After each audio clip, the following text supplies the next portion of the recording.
Fala aí, Pira Jumpers. Eu vou colocar um vídeo aí para vocês falando de exercício físico e longevidade, né? Tem trocentas pesquisas falando, né, da importância do exercício físico para a longevidade, né? De uma forma genérica assim, né? Mas esse vídeo me chamou a atenção porque é dito lá no vídeo que assim, a depender de como você faz o exercício, né? Ele pode reduzir as chances de mortalidade de uma pessoa, assim, de modo genérico, né? Cardíaco, qualquer problema, qualquer enfermidade, reduz, pode chegar até 5 vezes a redução da chance de você morrer, né? Então, além de todos os exercícios, os benefícios que o exercício traz, não só do ponto de vista estético, como, né, do ponto de vista de bem-estar, né, para essa questão da longevidade, ele tem uma alteração drástica, né?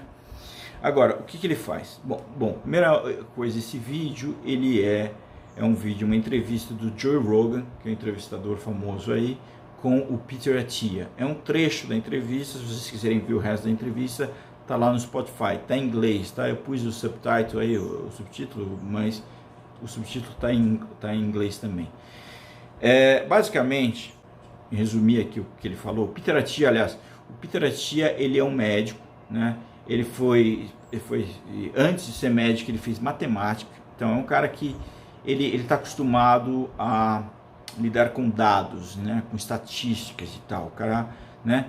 E ele usou isso para na medicina, para esse estudo que ele faz. É um cara obcecado com longevidade, obcecado, né? Ele só estuda isso. E a formação dele como médico, ele foi cirurgião cardíaco durante vários anos, né? E hoje ele foca em longevidade. E aí ele chegou a essa conclusão de que você pode reduzir em até 5 vezes a taxa de mortalidade. E basicamente o que ele faz? Ele faz pelo menos 3 horas por semana de treino cardiovascular na zona 2, que é uma zona até que ok, né? De 60% a 70% da sua frequência cardíaca máxima. Você pode dividir isso em 4 sessões de 45 minutos na semana, né? Use o que quiser. Aqui nós usamos a corda. Eu tento, normalmente eu intercalo um pulo mais estendido, mais na maciota, com um pulo mais intenso, que eu gosto de fazer, né? Mas eu pulo bastante tempo também num ritmo moderado, que vai chegar mais ou menos nessa zona 2, entre a zona 2 e a zona 3, né? Agora, ele também fala da importância de uma vez por semana você treinar no seu VO2 máximo, que aí é assim, traquinando, assim, você tem que ir a milhão. Você pode usar corda para isso. Você pode usar uma corda, por exemplo, uma corda pesada, que vai trabalhar também a tua força, né? E vai trabalhar tanto os músculos posteriores como os superiores. Que a corda, qualquer corda já faz, mas com uma corda pesada mais ainda.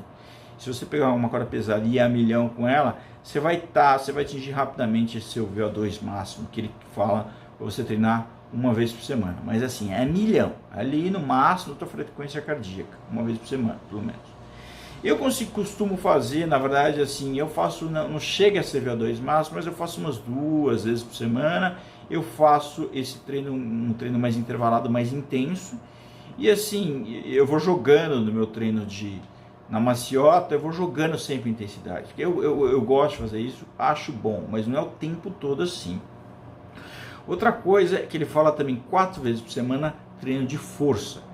Ele fala da importância da massa muscular, mas mais que massa muscular é a força em si que importa, entendeu? Então assim, você não precisa ter muito volume, mas você tem que treinar a força. Você pode fazer isso de trocentas maneiras. Você pode fazer deadlifts, né, levantamento terra, você pode fazer agachamento livre, você pode fazer com flexão, que eu faço direto aqui, flexão explosiva, ou uma flexão devagar, mas pegando bastante, força máxima, barras trocando a pegada, batendo palma, flexão, batendo palma, trocentas formas, né?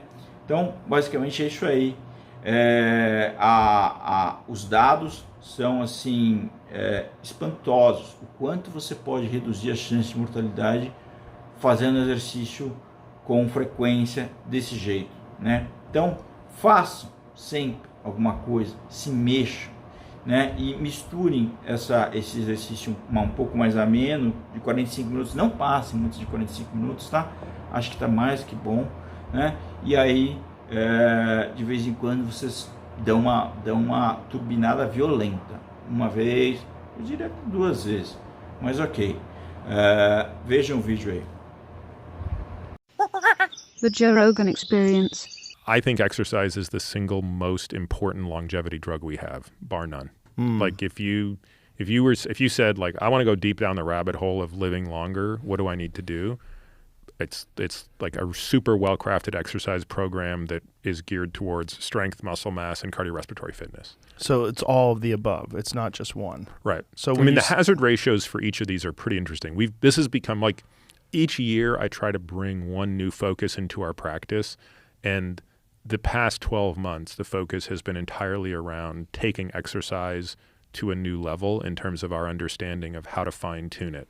And the data are unbelievable, right? So everybody knows that if you smoke or have diabetes, your risk of death goes up a lot. But your risk of death from having high cardiorespiratory fitness goes down by much more than your risk of death goes up from smoking or diabetes. So smoking and diabetes will double or triple your risk of death, depending on the time frame you're looking at. Having very high cardiorespiratory fitness, so having a VO2 max that is elite, we would define that as the top 2.5% of the population, compared to below average, is a 5-fold reduction in all-cause mortality. Wow. Death from any kind. Whoa. I mean, we don't have drugs that have a 5x reduction in mortality. That's incredible, and that's just elite cardiovascular health. Right.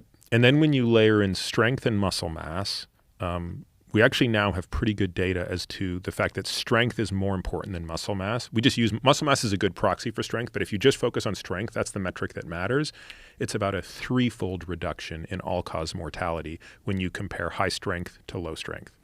And the tests are, we're talking, it's not like how much you can squat and deadlift. It's like grip strength, dead hang, how long can you do like an air squat? Like what's your quad strength? How quickly can you do 5 reps up and down from a chair? I mean, it's relatively simple stuff. But when you stratify people by those metrics and you compare the highest to the lowest performers, there's just no comparison. Is there a point of diminishing returns, though, where you just get really, really strong, but it's not helping you any more than being fairly strong? On the strength data, we don't see it because the data have only been parsed out as high to low. On the cardiorespiratory, there is a point of diminishing return. So remember I said elite is the top 2.5%. And then we break them into 5 categories, but they're not equal in bucket size. You get most of the benefit, honestly, by going from not fit at all to average fit. That gives you 3 of the 5X. Now, that said, I hold myself and my patients to a way higher standard, which is we have a chart that shows all the data by age, by gender, and by VO2 max. And I would say, if you're a 52-year-old male, I'm asking you to have the VO2 max of an elite 42-year-old male. So I want you to be a decade younger, elite. And then we do the same thing with strength metrics.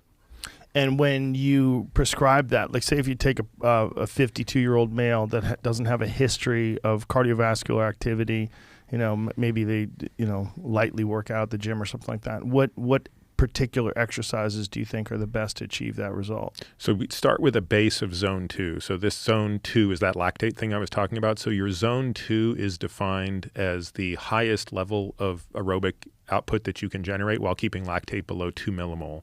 So I think a bike is the easiest way to do this because stationary or? Stationary, just because you can keep it steady state. When you're on the road, you're all over the place. But so if you're on like a stationary bike, and and also wattage is such an easy metric for people to understand. So how many watts are you putting out, right? So the first thing we would do is say you probably need to be doing at least 3 hours a week of that zone 2, which is building an aerobic base. So 4 45-minute sessions at zone 2, constantly driving it up. And honestly, 1 session of VO2 max training per week. And the best protocol for that is the 4x4 protocol. So that's 4 minutes at the highest output you can sustain. So here you could do it on an air bike or something, right? So you could do what's the highest wattage you can hold for 4 minutes, and then 4-minute recovery, and do 5 of those sets once a week. So when you're doing that, do you think that the best is like an Airdyne that works the arms and the legs, or do you think just a regular bike that just works the legs? Like, what is... For zone 2, I mean, it really just matters that you're consistent, but I think most people find you can do a higher output when you're on an air bike in terms of absolute wattage because you are leveraging upper and lower body.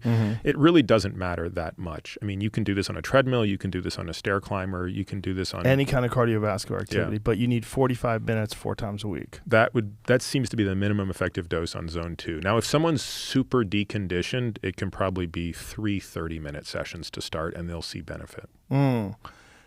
Interesting. And then as far as a strength program, like, do you recommend specific exercises? Is it like squat, deadlift? Well, it depends on, this is where it gets very dependent on the person. So we have a test that we put our patients through that's 10 exercises.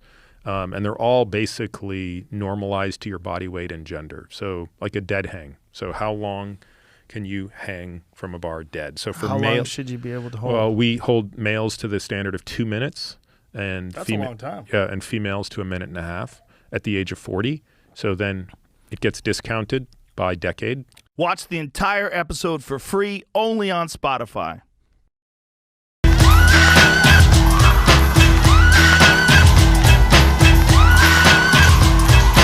Pira na corda.